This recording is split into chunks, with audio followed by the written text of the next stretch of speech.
A very warm welcome and a hearty good morning to everyone. This is Shraddha Mishra, Ambassador of Change from GETI, that is Global Education and Training Institute, and I'll be the host for the live talk today. I'm honored to tell that GETI is founded and conceptualized by Dr. Sunita Gandhi under the broad vision of disruptive education. Also, it is one of the most premium training institutes of India. Under it, we provide two types of training. First is pre-service, where we train teachers who wish to be outstanding teachers in future, and the other is in service, where we train teachers who are already in service. On these live forums, we conduct live detox, where we invite bureaucrats, policymakers, researchers, entrepreneurs, educators from around the globe to enlighten us with the varied educational practices carried out. Under the spectacular vision of Dr. Gandhi, we are continuously working towards the transformative changes in education and hence these endeavors. Today, this morning, I'm very privileged and thrilled to welcome with us on board Dr. Nandela Krishnan Gopal. Welcome to you, sir. Thank Dr. you. Nandela Dr. Nandela Krishnan Gopal is an associate professor, the vice principal and head department of economics in Dr. T.K. Tope Arts and Commerce College in Mumbai. He has authored several textbooks on micro and macroeconomics for Mumbai University colleges. He has published several articles on Mahatma Gandhi at www.mkgandhi.org and other websites. He had presented and published research papers in seminars and conferences at state, national, and international levels in ISSN journals and ISBN conference proceedings. So, you have created so many benchmarks, and there is so much and so forth to learn from you. We all, as a team, as Getty, welcome you. And now, without a much ado, I would like you to please introduce your topic and then we can proceed with the presentation that you have prepared. Over to you, sir. Thank you, Shraddha. Uh, I'm going to talk today on the problem of poverty in India, the conceptual framework of poverty in India since independence, and the kind of measures the government of India and various state governments in the country have taken since then. And I'm also going to present an alternative approach to poverty eradication in the country. So let us first begin with the concept of poverty line as to what is poverty line. It has been defined in our country on the basis of food requirements or calorie intake per person per day. It was 2,400 kilocalories for rural areas and 2,100 for urban areas. It means if a person is able to get 2,400 kilocalories per day in rural areas and 2,100 in urban areas, that person was considered above the poverty line, and those who were not able to get this, they were considered below the poverty line. So based on this calorie consumption, the All India poverty line 1973-74 was rupees 49.63 for rural areas and rupees 56.64 for urban areas per person per month. The same was adjusted for prices in 2004-2005, and the figures were rupees 356.30 for rural areas and rupees 538.60 for urban areas. In the year 2009-10, the poverty line figures were revised to read as rupees 672.80 in rural areas and rupees 859.60 in urban areas. Based on these figures, the Government of India, the Planning Commission, had come out with several poverty figures in several years. So we are now going to look at, in the next slide, the incidence of poverty in India as according to the Government of India. Now look at this table, population below the poverty lines. We begin with 1973-74, and we find that in that year, the number of people living below the government-defined poverty line was 54.9, and since then, it has come down 44.5 in 83-84, 36 in 93-94, and then we have another measure given by an expert, Dr. Suresh Tendulkar. He gave the percentage of people living below the poverty line in the same year, that is 93-94, as 45.3%. Now, this difference between 36% and 45.3% has happened because Dr. Suresh Tendulkar has revised the poverty line figures. Then in 1999 2000, we find it has come down to 26.1%. In 2004 5, it was 27.5%, a little higher. And then in 2004 5 again, the Suresh Tendulkar committee estimates that people living below the poverty line in the country was 37.2%. So there is a huge difference between the estimates given by Suresh Tendulkar committee, which was again appointed by the government of India, and the earlier figure of 27.5% for the year 2004 2005. Then in 2009-10, we come down to 29.8%. But when we look at the figures for 2020-21, that is the previous year, and these figures are given by Niti Aayog or the Policy Commission of India, it has taken into consideration multi-dimensional poverty index, multi-dimensional poverty index, MPI. The MPI is based on two factors. One is called the head count ratio, that is the earlier poverty line figures, which we talk in terms of the number of a percentage of people living below the poverty line, which is the head count ratio H, and A stands for the severity of poverty. So in 2020-21, according to the Niti Aayog, 25% or 25.01% of the people in the country were living below the poverty line, whereas 11.8% of the people in the country were experiencing severe poverty. So, severity of poverty was in the case of 11.8%, and in terms of the economic number, that is people living below the poverty line, it was 25%. So what we see here between 1973-74 and 2021, that is more than 50 years of making an attempt to eradicate poverty in the country. What we see is from 54.9% living below the poverty line, we have come down to only 25.01%. That is a 50% reduction in a period of more than 50 years. Now, let us come down to this multidimensional poverty index. All these years, we define poverty line in terms of the amount of money which is required to satisfy the basic requirements of life, food, clothing, and shelter.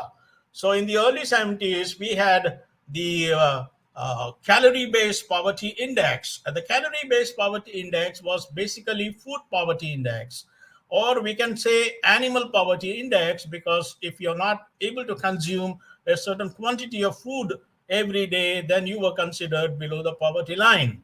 Thereafter, in the 1990s, the UNDP, it came out with a concept of human poverty index.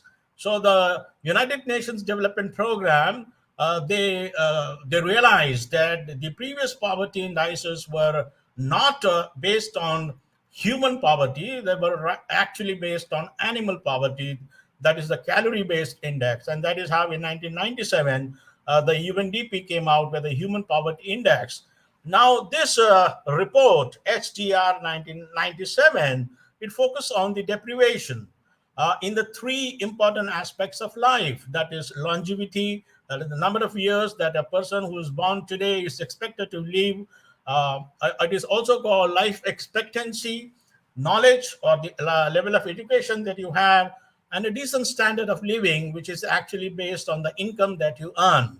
So the human poverty index for India was 28% in 1997. In the year 2010, the Human Development Report, again by the UNDP, introduced the concept of multi-dimensional poverty index to replace the human poverty index. The MPI is the product of multi-dimensional poverty, that is head count H, and the intensity of poverty A. So you get the index by multiplying H and A. The head count is the percentage of people who are multidimensionally poor. The intensity of poverty A measures the average number of deprivations each multidimensionally poor household experiences. Now, this index has three dimensions: health, education, and living standards. And these dimensions are reflected in 10 indicators. The maximum score is 100%, with each dimension with an equal weight of 33.33%. The education and health dimensions have two indicators each, with weights of 16.7% or 5 upon 3. The standard of living dimension has six indicators, with each indicator having a weight of 5.6%. That is 33.33 divided by 6 is equal to 5.6 or 5 upon 9. Now, the two indicators for the education dimension are: number one, no one has completed 5 years of schooling. And number two, at least one school age child up to grade 8 who is not enrolled in school. The two indicators for the health dimension are: at least one member is malnourished and one more child has died. Now, coming to the six indicators for the standard of living dimension: number one, no electricity; number two, no access to clean drinking water; number three, no access to adequate sanitation; number four, house has dirt floor; number five, household uses dirty cooking fuel like dung, wood, or charcoal; and number six, household has no car or similar motorized vehicle and owns at most one of these assets: bicycle, motorcycle, radio, refrigerator, telephone, or television. Now you can clearly see the multidimensional poverty index is clearly multidimensional, and it captures a whole lot of aspects of modern life, based on which we are able to live. In the absence of these aspects, the index clearly considers a person as multidimensionally poor. Now, how to identify the dimensionally poor? The deprivation scores for each household are added to obtain the household deprivation C. A cutoff 33.33% of the weighted indicators is used to distinguish between the poor and the non-poor. Accordingly, we have three categories of multidimensionally poor households. Number one, if C, or the deprivation score, is 33% or greater, that household is multidimensionally poor. If C is greater than or equal to 20% but less than 33.3%, that household is vulnerable to or at risk of becoming multidimensionally poor. If C is 50% or higher, that household is severely multidimensionally poor. Now, in 2021, we have two reports. One is the Global Multidimensional Poverty Index Report 2021, and the other report is by our own Niti Aayog, or the Policy Commission of India. So, according to the Global Multidimensional Poverty Index 2021, India's rank was 66 out of 109 countries. That means 65 countries were better than us in the world, out of the 109 countries. We all know that the world has more than 250 countries, and we have data only for 109 countries. And in that number, we find 65 countries in this world are better off than us in terms of poverty. Now, according to the national, our own country's multidimensional poverty index recently published in the year 2022 by the Niti Aayog, their report says the headcount ratio H for India was 25.01% or 25%, and the intensity of poverty was 47.13%. The MPI, the multidimensional poverty index, was therefore 25 into 0.1% into 47.13%. That is, the index is therefore 0.118. Now, how do we get the 0.118? We find out what is 47.13% of 25%, and that is 11.8%. So, in terms of index, it is 0.118. Now, this means 11.8% of India's population was multidimensionally poor in the year 2021. Bihar had the highest percentage percentage of MPI poor, and that was 26.5%, whereas Kerala had only 0.3% of the population categorized as multidimensionally poor. The MPI for Kerala was 0.71% multiplied by 39.02%, that is equal to 0.003. The index was 0.003 as against the national index of 0.118. Now, the figures for Bihar were for 51.91% multiplied by 51.02, that is equal to 0.265 or 26.5% were multidimensionally poor. It means 26.5% of the population of Bihar experienced intense poverty, whereas 51.91% of the population was under the income poverty line. So we can see that the severity of poverty is highest in the state of Bihar and lowest, extremely lowest, in the state of Kerala.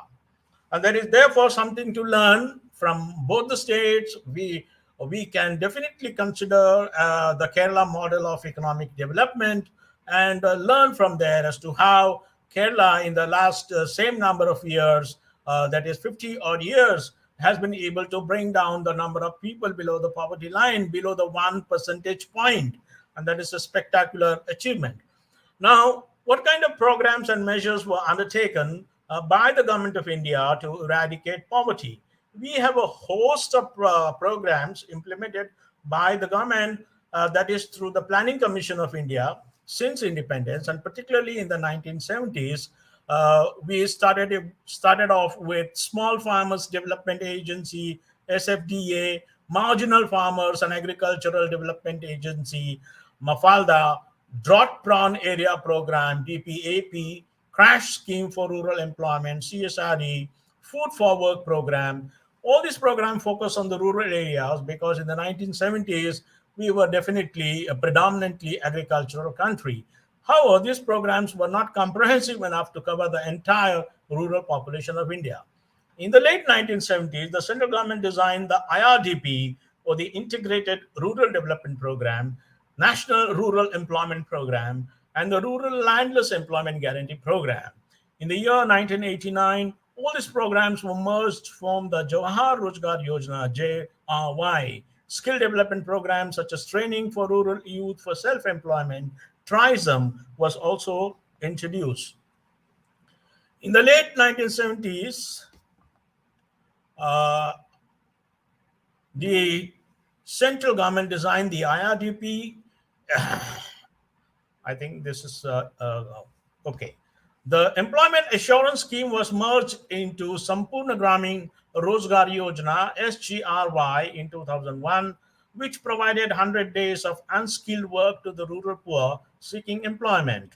In the year 2006, we introduced the Mahatma Gandhi National Rural Employment Guarantee Scheme, which is famously known as Manrega, which provides 100 days of guaranteed employment every year to every household in rural India. And the people who are working under Manrega scheme, they get paid about 200 rupees per day. So 200 rupees into 100, that is about 20,000 rupees of guaranteed income is given to the unemployed person in the rural areas of the country. However, this program is not available in the urban areas.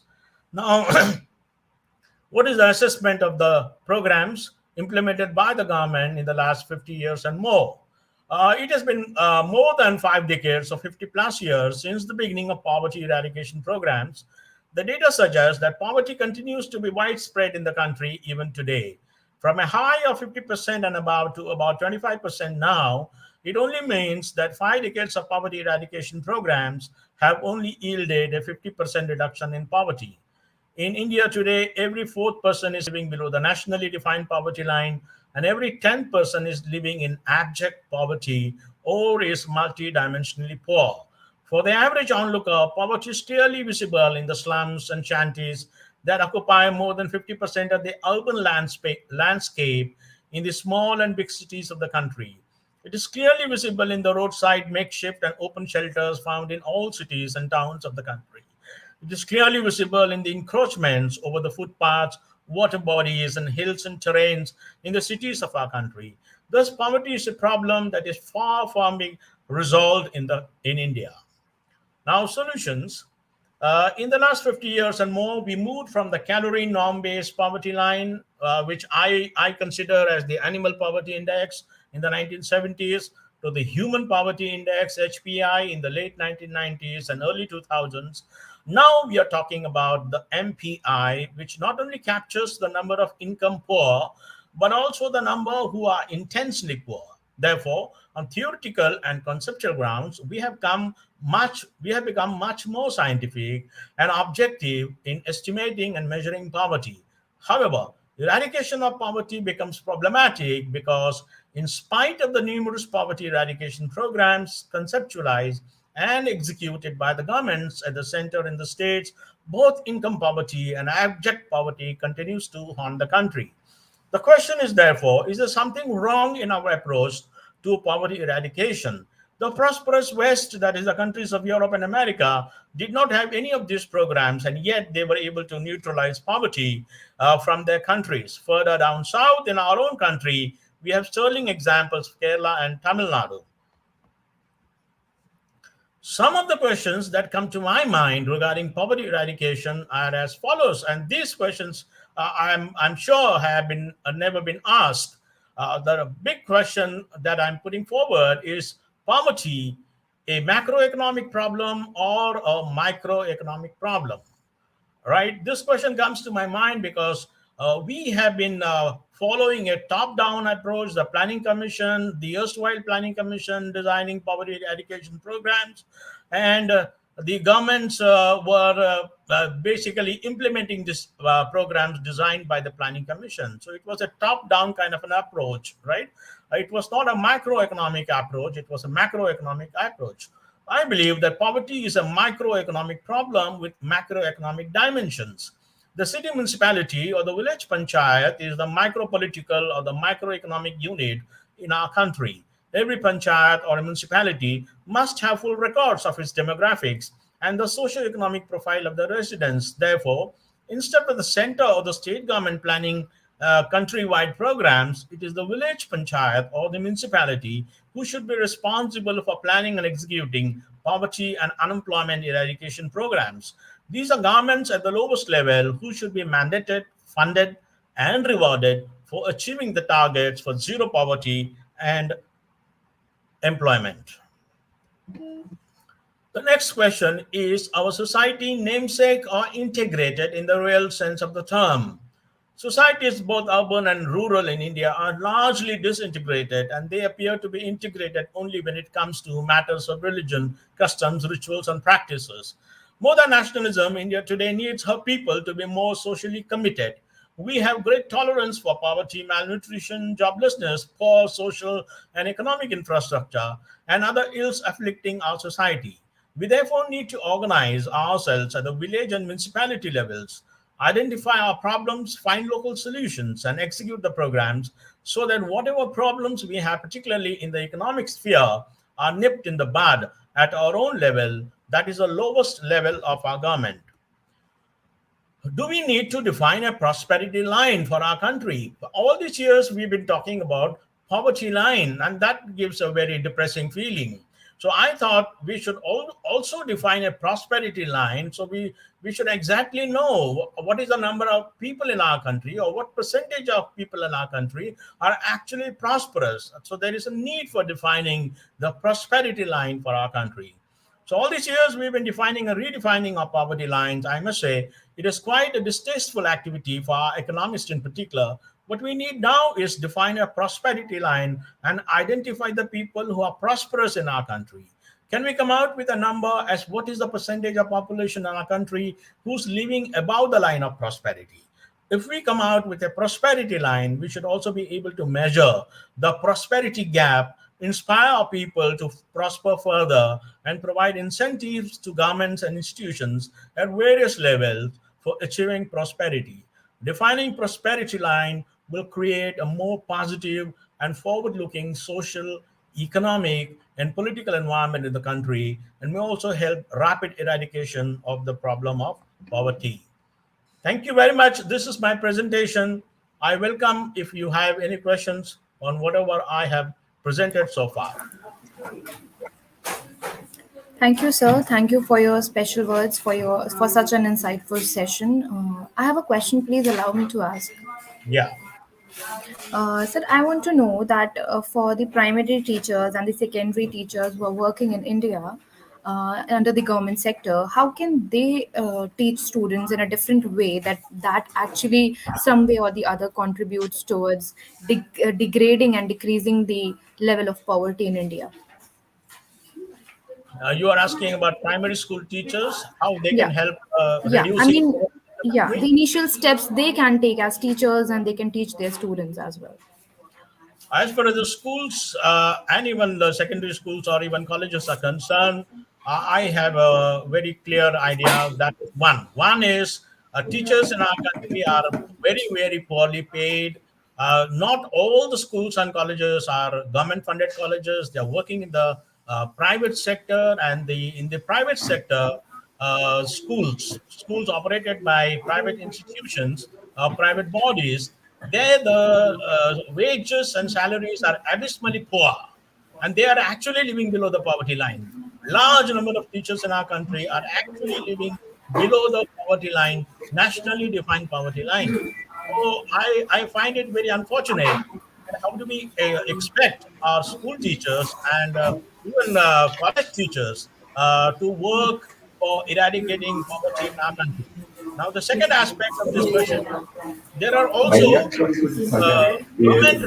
government funded schools and colleges where these teachers are earning very good salaries.